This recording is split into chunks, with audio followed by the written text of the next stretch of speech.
The quarry at Bethesda was owned by the Penryn family, who lived in a massive castle nearby. However, for the quarrymen, wages were very low.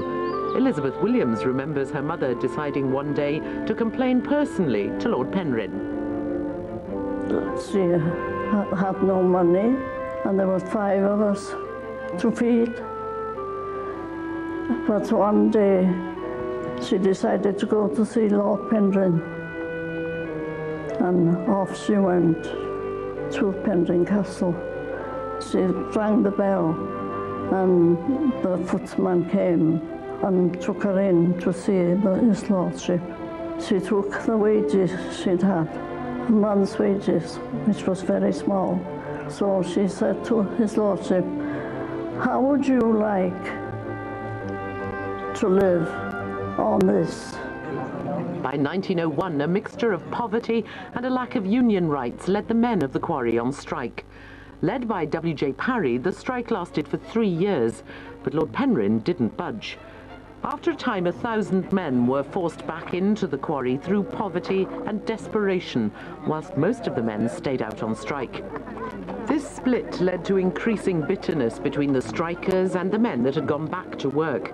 Both sides staged running battles. Edward Oliver remembers his father getting caught up in the troubles.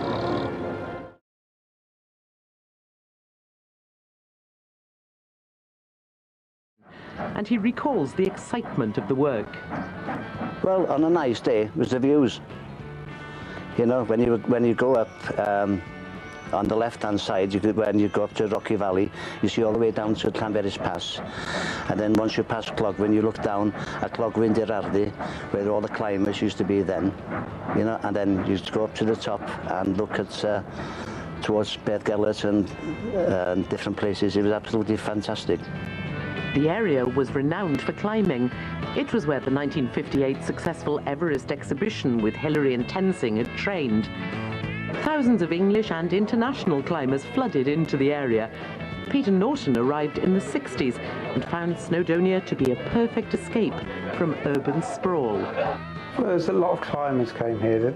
The cutting edge of British rock climbing was in Wales at the time, with cliffs like Cloggy, then Gogarth being opened up. I climbed quite a bit, but not to that sort of standard. But to me, it was the space and the mountains, probably more of a spiritual thing. I think it's different for everybody, but it was the space and the freedom that goes with it. These incomers brought a new way of life to Llanberis, and some had little respect for traditional Welsh culture and language. Despite this, their exciting lifestyle appealed to many local lads, like Maldwyn Roberts. You know, these people were quite extrovert, and a lot of them it was during the hippie era of the late 60s, early 70s. And they were sort of long hair, but we were sort of, our hair was a short back and sides, you know, cut every fortnight. It was quite sort of liberating, really. The climbers also brought new industries, such as DMM, specialising in making climbing equipment. Despite new mechanisation at Dinorwig Quarry, slate was still produced using 19th century techniques. Many young men looked for more appealing career choices. I was, well, probably lucky in that towards the end of the 60s, you know, the tradition of sort of working in the quarry was coming to an end. You know, we were able to go to college and broaden our horizons, really. Dinorwig Quarry finally closed in 1969. The closure was a major shock to the area, but in the 70s the site was used for Europe's biggest hydroelectric scheme. Hundreds of ex-quarrymen found employment there and were impressed at the scale of the operation. It was a tremendous engineering feat, what they'd done there, you know. As a quarryman, I thought they would never be able to achieve what they did because of all the faults in the slate. And going into this chamber and looking at it, big enough to hold St. Paul's Cathedral, 180 feet high, and look up at the roof. I think it is a tremendous achievement.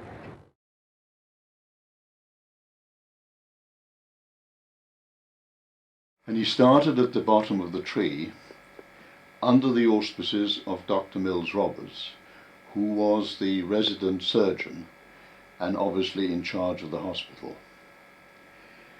He started off cleaning dressings, doing menial tasks, and as time went on he was given more and more responsibility. Still with no qualifications, and he got to the stage probably at the beginning of the First World War when he was actually carrying out minor operations himself. The hospital itself was a fully functioning, self-standing hospital. They did every type of operation there, from removing legs and limbs and arms and all the rest of it. And this was done with chloroform, because that's all they had. What is interesting is that from certainly the time my father was there until he died in 1962, was that they had not one case of septicemia, and they dealt with thousands of quarrymen. As time went on, in 1914 my mother came over from Belgium as a refugee, and that's how they met up. That's a completely separate story, and I don't want to deviate at this particular time from what interests yourself, which is the hospital. My father carried on at the hospital, and then he joined the army in 1918, yes, right at the end of the war. Obviously cheated about his age because he was 36 then, and he was sent to Russia, to Murmansk, and I think he was on the same convoy that Lord Kitchener was killed. He caught diphtheria out there and came back in a hospital ship, and as he used to say, they had to roll him in the snow in Russia to reduce his temperature. Well, he came back and he married my mother in Belgium in 1920.